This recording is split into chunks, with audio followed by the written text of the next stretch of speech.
Di tahun 2025 membawa perubahan besar dalam dunia akademik, terutama bagi rekan dosen yang ingin naik jakfung. Salah satu kunci utamanya, publikasi ilmiah. Tapi pertanyaannya, bagaimana peran publikasi ini dalam karir dosen? Apa saja syarat terbarunya dan bagaimana strategi agar publikasi kita tuh benar-benar berdampak besar? Bukan hanya formalitas tapi.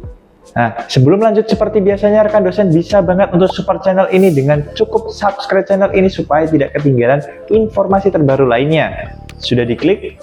Kalau sudah, biar nggak terlalu lama, kita lanjut ke bagian dasar terlebih dahulu. Kenapa publikasi ilmiah ini jadi penentu penting dalam kebijakan jabatan fungsional dosen? Peran strategi publikasi ilmiah dalam kenaikan jakfung. Oke, rekan dosen, masih banyak sekali dosen rajin mengajar, aktif mengabdi, tapi terhambat naik jabatan. Banyak yang bertanya-tanya nih, kenapa bisa terjadi dan apa permasalahannya? Nah, salah satu penyebab utamanya itu ternyata ada di publikasi ilmiah yang belum optimal. Bisa rekan dosen cek dulu beberapa poin penting ini. Publikasi sebagai syarat wajib. Publikasi ilmiah bukan lagi pilihan, tapi kewajiban. Untuk naik dari asisten ahli ke lektor, lektor ke lektor kepala, hingga guru besar, publikasi ilmiah itu menjadi bukti bahwa dosen tidak hanya mengajar, tapi juga menciptakan pengetahuan baru. Fungsi publikasi untuk tridharma dan kredibilitas akademik. Publikasi menghubungkan 3 pilar utama, pendidikan, penelitian, dan pengabdian masyarakat. Semakin banyak karya berkualitas yang dipublikasikan, semakin tinggi reputasi akademik dosen, baik di kampus sendiri maupun di tingkat nasional atau bahkan internasional. Kebijakan terbaru tahun 2025 mengacu kepada Kemendikbudristek nomor 63/M/KIP tahun 2025 dan Peraturan Dirjen Dikti nomor 53/B/KPT tahun 2025. Kini kualitas publikasi itu bukan hanya kuantitas yang dinilai, hanya jurnal terakreditasi nasional seperti Sinta 1 sampai 2 atau terindeks internasional nih, Scopus atau WOS yang diakui. Sekarang kita paham kenapa publikasi ilmiah itu menjadi pilar utama karir akademik. Tapi yang sebenarnya terjadi itu seperti apa sih syarat detail di setiap jenjang jabatan? Syarat publikasi ilmiah untuk jakfung sesuai regulasi terbaru. Setelah kita tahu nih faktor utamanya kenapa kok kita tuh udah pengajuan jakfung tapi kok masih ditolak. Selanjutnya kita kulik nih syaratnya, karena kalau publikasi ilmiah itu wajib, pertanyaannya berapa banyak, di mana harus terbit, dan apa saja syarat khususnya. Oke, kita bahas. Jenis publikasi yang diakui. Hanya publikasi di jurnal nasional terakreditasi seperti Sinta 1 sampai 2 atau jurnal internasional yang bereputasi seperti Scopus atau WOS yang diakui untuk kenaikan jabatan fungsional. Proceeding dan buku ber-ISBN bisa dihitung, tapi bobotnya berbeda. Kualitas versus kuantitas.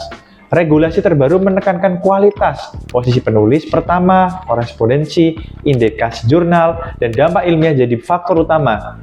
Kuantitas banyak tanpa kualitas tidak lagi jadi nilai tambah signifikan. Syarat tiap jenjang jabatan. Lektor, minimal 1 artikel di jurnal nasional terakreditasi. Lektor kepala, publikasi di jurnal internasional terindeks minimal Scopus Q3 atau Q4 atau Sinta 1. Guru besar, publikasi di jurnal internasional bereputasi tinggi, Scopus Q1 atau Q2, plus syarat tambahan seperti paten dan pengabdian masyarakat berskala nasional. Tambahan untuk profesor, selain publikasi, ada syarat bimbingan program doktor, kolaborasi riset internasional, dan pengakuan akademik di tingkat global. Sekarang kita tahu syaratnya, tapi selanjutnya bagaimana supaya publikasi kita bukan hanya untuk memenuhi aturan aja nih, tapi juga bisa membuka peluang beasiswa, hibah riset, bahkan kolaborasi internasional. Strategi implikasi publikasi berkualitas. Rekan dosen, persoalan publikasi pasti tidak akan ada habisnya untuk dikulik, terlebih cara memperoleh hasil yang maksimal. Ibarat kita makan di warung nasi padang, bisa ambil semua dan nikmati dalam satu piring.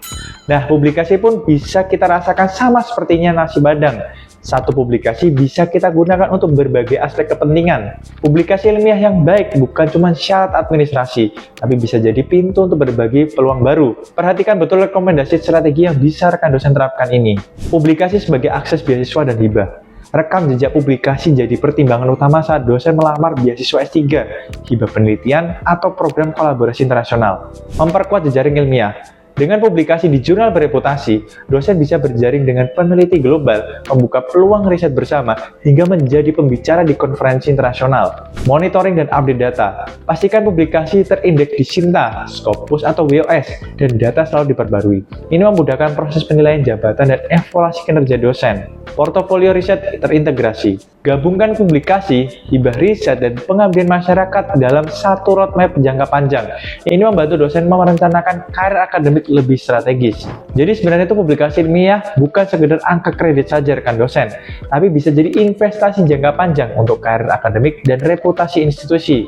Nah, bisa banget rekan dosen memanfaatkan betul momen ini untuk menaikkan kualitas, terutama dalam hal pengembangan inovasi dan pemikiran yang bisa menunjang karir akademik.